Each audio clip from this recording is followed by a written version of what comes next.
வணக்கம் நண்பர்களே, mall entertainment channel உங்களை அன்புடன் வரவேற்பதில் மிக்க மகிழ்ச்சி அடைகிறது.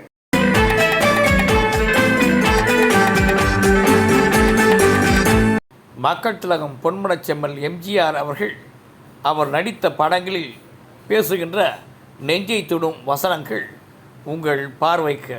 ஐயா, நீங்க மேல்குடியை சேர்ந்தவங்க, நான் தாழ்த்தப்பட்ட ஜாதி, எப்படிங்க ஐயா?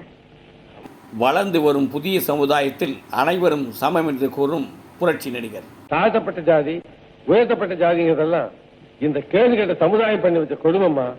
எனக்கு தெரிஞ்சதெல்லாம் ஒரே ஜாதி, அது மனித ஜாதி என்று கூறுவார் மக்கள் திலகம். எனக்கு தெரிஞ்சதெல்லாம் ஒரே ஒரு ஜாதி தான், மனித ஜாதி தான். ஏன் உட்காருமா. தனி பிறவி படத்தில் தனது தந்தை குற்றவாளிக்கு துணை போகிறார் என்று தெரிந்ததும் கோபத்துடன் பேசும் மக்கள் திலகம். நீங்களா போய் சொன்னா உங்களை அப்ரூவரா எடுத்துப்பாங்க, அவங்களா கண்டுபிடிச்சா நீங்க குற்றவாளி ஆடுவீங்க. இந்த காட்சியில் தனது தந்தை உடனே போலீசில் சரணடைய வேண்டும் என்று தாயிடம் கூறுவார் எம்ஜிஆர்.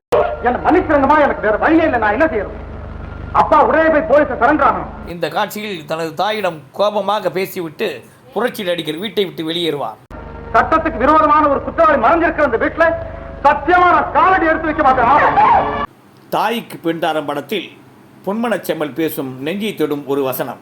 வீர தாயல்லவா நீங்கள், அப்பாவை போல் என்னை வீரனாக்குங்களம்மா, கோழையாக்கி விடாதீர்கள். ரிக்ஷாக்காரன் திரைப்படத்தில் அசோகனிடம் மக்கள் திலகம் பேசும் கருத்தாழ்மிக்க வசனம். உனக்காக நான் பரிதாபப்படுறேன். பரிதாபப்படுறதுக்கு ஒண்ணு நல்லவனா இருக்கணும், இல்லைன்னா வல்லவனா இருக்கணும். இந்த காட்சியிலும் அசோகனை வெளுத்து வாங்குவார் பொன்மனச் செம்மல். ஒரு ரிக்ஷாக்காரனுக்கு இவ்வளவு திமிர, ஊரா சோத்துல உடம்ப வளர்க்கிற ஒரு கொலகாரனுக்கு இவ்வளவு திமிர. இந்த காட்சியிலும் அசோகனுக்கு வசனத்தால் சவுக்கடி கொடுப்பார் எம்ஜிஆர்.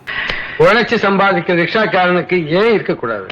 பல்லாண்டு வாழ்க்கை படத்தில் தாய் அன்பு குறித்து பேசும் மக்கள் திலகம். அம்மா, எவ்வளவோ தூரத்தில் இருக்கிற என் தாயே இப்போ உங்க அன்புள்ளத்தை நான் பார்க்கிறேம்மா. இந்த காட்சியில் மக்கள் திலகத்தை மனதார வாழ்த்தும் மூதாட்டி. உன்னை போல ஏழைங்க கஷ்டத்தை புரிஞ்சவங்க இந்த உலகத்துல வேற யாருமே இல்லப்பா. நேற்று இன்று நாளை திரைப்படத்தில் எம்என் நம்பியாரை எச்சரிக்கும் மக்கள் திலகம். பலமா காத்தடிச்சா குப்பமேட்டுக்கு எச்சரிக்கை கோபத்தை போய் ஒட்டிக்குவான். அது மாதிரி நீங்க வந்து சேர்ந்துருக்க. இந்த காட்சியில் நாக்கு ஒரு அபாயமான ஆயுதம் என்று கூறும் புரட்சி நடிகர். நாக்கு இருக்கே, அது ஒரு அபாயமான ஆயுதம். அதனால்தான் பாய்ங்க லாக்கப்புக்குள்ள அழைச்சி வச்சிருக்காங்க. புரட்சி நடிகர் இந்த காட்சியில் மற்றவருக்கு உதவி செய்வது குறித்து பேசும் ஒரு வசனம். கையில இருக்கும் போதே கொடுத்துடணும், கொஞ்சம் யோசிச்சோம் மனசு மாறிடும், அப்புறம் உதவி பண்ண மாட்டோம். ஆயிரத்தில் ஒருவன் திரைப்படத்தில் மக்கள் திலகம் பேசும் ஒரு அனல் பறக்கும் வசனம். பலமான நாட்டையும் வாழ்ந்த வீட்டையும் இழந்த அநாதைகளாக நிற்கும் எங்களிடம் என்ன இருக்கிறது பேரம் பேச?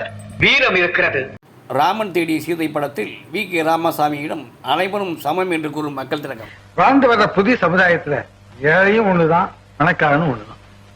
தகுதி என்பது பணத்தில் அல்ல, பண்பில் தான் உள்ளது என்று கூறும் பொன்மனச் செம்மல். தகுதிங்கிறது பாத்திரம் இல்லை, பண்பாதான் இருக்கு.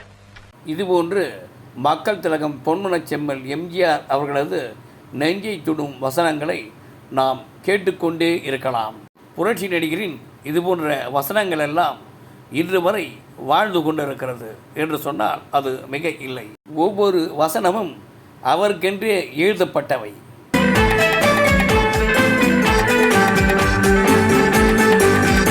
நன்றி, வணக்கம். லைக் பண்ணுங்கள், சப்ஸ்கிரைப் பண்ணுங்கள், கமெண்ட்ஸ் பண்ணுங்கள், ஷேர் பண்ணுங்கள், பெல் பட்டன் அழுத்துங்க.